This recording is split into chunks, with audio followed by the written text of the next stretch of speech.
Capítulo 2 del libro de Marcos. Entró de nuevo en Cafarnaúm. Al poco tiempo había corrido la voz de que estaba en casa. Se agolparon tantos que ni siquiera ante la puerta había ya sitio, y él les anunciaba la palabra. Y le vienen a traer a un paralítico llevado entre 4. Al no poder presentárselo a causa de la multitud, abrieron el techo encima de donde él estaba y, a través de la abertura que hicieron, descolgaron la camilla donde yacía el paralítico. Viendo Jesús la fe de ellos, dice al paralítico: Hijo, tus pecados te son perdonados. Estaban allí sentados algunos escribas que pensaban en sus corazones: ¿Por qué éste habla así? Está blasfemando. ¿Quién puede perdonar pecados, sino Dios solo? Pero, al instante, conociendo Jesús en su espíritu lo que ellos pensaban en su interior, les dice: ¿Por qué pensáis así en vuestros corazones? ¿Qué es más fácil, decir al paralítico, tus pecados te son perdonados, o decir, levántate, toma tu camilla y anda? Pues para que sepáis que el Hijo del Hombre tiene en la tierra poder de perdonar pecados. Dice al paralítico: A ti te digo, levántate, toma tu camilla y vete a tu casa. Se levantó y, al instante, tomando la camilla, salió a la vista de todos, de modo que quedaban todos asombrados y glorificaban a Dios, diciendo: Jamás vimos cosa parecida. Salió de nuevo por la orilla del mar, toda la gente acudía a él, y él les enseñaba. Al pasar, vio a Leví, el de Alfeo, sentado en el despacho de impuestos, y le dice: Sígueme. Él se levantó y le siguió. Y sucedió que estando él a la mesa en casa de Leví, muchos publicanos y pecadores estaban a la mesa con Jesús y sus discípulos, pues eran muchos los que le seguían.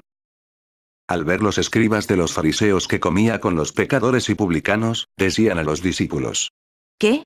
¿Es que come con los publicanos y pecadores?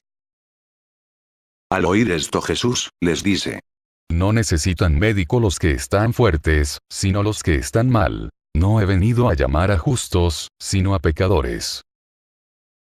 Como los discípulos de Juan y los fariseos estaban ayunando, vienen y le dicen: ¿Por qué mientras los discípulos de Juan y los discípulos de los fariseos ayunan, tus discípulos no ayunan? Jesús les dijo: ¿Pueden acaso ayunar los invitados a la boda mientras el novio está con ellos? Mientras tengan consigo al novio no pueden ayunar. Días vendrán en que les será arrebatado el novio. Entonces ayunarán, en aquel día. Nadie cose un remiendo de paño sin tundir en un vestido viejo, pues de otro modo, lo añadido tira de él, el paño nuevo del viejo, y se produce un desgarrón peor. Nadie echa tampoco vino nuevo en pellejos viejos. De otro modo, el vino reventaría los pellejos y se echaría a perder tanto el vino como los pellejos. Sino que el vino nuevo, en pellejos nuevos. Y sucedió que un sábado, cruzaba Jesús por los sembrados, y sus discípulos empezaron a abrir camino arrancando espigas. Decíanle los fariseos: Mira por qué hacen en sábado lo que no es lícito. Él les dice: ¿Nunca habéis leído lo que hizo David cuando tuvo necesidad, y él y los que le acompañaban sintieron hambre?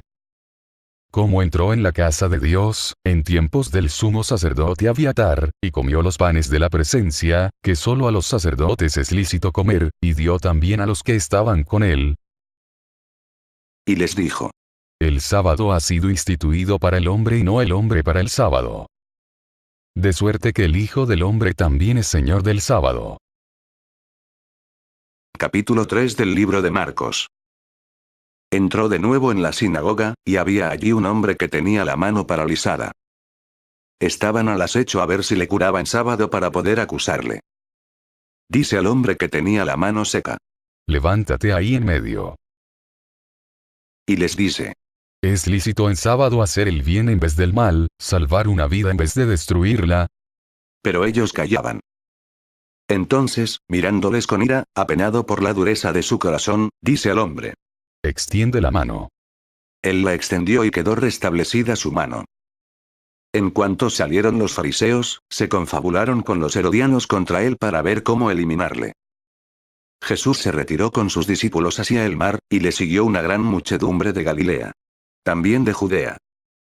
de Jerusalén, de Idumea, del otro lado del Jordán, de los alrededores de Tiro y Sidón, una gran muchedumbre, al oír lo que hacía, acudió a él. Entonces, a causa de la multitud, dijo a sus discípulos que le prepararan una pequeña barca, para que no le aplastaran. Pues curó a muchos, de suerte que cuantos padecían dolencias se le echaban encima para tocarle. Y los espíritus inmundos, al verle, se arrojaban a sus pies y gritaban. Tú eres el Hijo de Dios. Pero él les mandaba enérgicamente que no le descubrieran. Subió al monte y llamó a los que él quiso, y vinieron donde él. Instituyó 12, para que estuvieran con él, y para enviarlos a predicar. Con poder de expulsar los demonios. Instituyó a los 12 y puso a Simón el nombre de Pedro. A Santiago el de Zebedeo y a Juan, el hermano de Santiago, a quienes puso por nombre Boanerges, es decir, hijos del trueno. A Andrés, Felipe, Bartolomé, Mateo, Tomás, Santiago el de Alfeo, Tadeo, Simón el cananeo. Y Judas Iscariote, el mismo que le entregó. Vuelve a casa. Se aglomera otra vez la muchedumbre de modo que no podían comer. Se enteraron sus parientes y fueron a hacerse cargo de él, pues decían. Está fuera de sí. Los escribas que habían bajado de Jerusalén decían. Está poseído por Beelzebul y por el príncipe de los demonios expulsa los demonios. Él, llamándoles junto a sí, les decía en parábolas. ¿Cómo puede Satanás expulsar a Satanás? Si un reino está dividido contra sí mismo, ese reino no puede subsistir. Si una casa está dividida contra sí misma, esa casa no podrá subsistir. Y si Satanás se ha alzado contra sí mismo y está dividido, no puede subsistir, pues ha llegado su fin. Pero nadie puede entrar en la casa del fuerte y saquear su ajuar, si no ata primero al fuerte. Entonces podrá saquear su casa. Yo os aseguro que se perdonará todo a los hijos de los hombres, los pecados y las blasfemias, por muchas que éstas sean. Pero el que blasfeme contra el Espíritu Santo, no tendrá perdón nunca, antes bien, será reo de pecado eterno. Es que decían. Está poseído por un espíritu inmundo. Llegan su madre y sus hermanos, y quedándose fuera, le envían a llamar. Estaba mucha gente sentada a su alrededor. Le dicen. Oye, tu madre, tus hermanos y tus hermanas están fuera y te buscan. Él les responde. ¿Quién es mi madre y mis hermanos? Y mirando en torno a los que estaban sentados en corro, a su alrededor, dice. Estos son mi madre y mis hermanos. Quien cumpla la voluntad de Dios, ese es mi hermano, mi hermana y mi madre. Capítulo 4 del libro de Marcos. Y otra vez se puso a enseñar a orillas del mar. Y se reunió tanta gente junto a él que hubo de subir a una barca y, ya en el mar, se sentó. Toda la gente estaba en tierra a la orilla del mar. Les enseñaba muchas cosas por medio de parábolas. Les decía en su instrucción. Escuchad. Una vez salió un sembrador a sembrar. Y sucedió que, al sembrar, una parte cayó a lo largo del camino. Vinieron las aves y se la comieron. Otra parte cayó en terreno pedregoso, donde no tenía mucha tierra, y brotó enseguida por no tener hondura de tierra. Pero cuando salió el sol se agostó y, por no tener raíz, se secó. Otra parte cayó entre abrojos. Crecieron los abrojos y la ahogaron, y no dio fruto. Otras partes cayeron en tierra buena y, creciendo y desarrollándose, dieron fruto. Unas produjeron 30, otras 60, otras 100. Y decía. Quien tenga oídos para oír, que oiga. Cuando quedó a solas, los que le seguían a una con los 12 le preguntaban sobre las parábolas. Él les dijo. A vosotros se os ha dado el misterio del reino de Dios, pero a los que están fuera todo se les presenta en parábolas. ¿Para qué? Por mucho que miren no vean, por mucho que oigan no entiendan, no sea que se conviertan y se les perdone. Y les dice. ¿No entendéis esta parábola?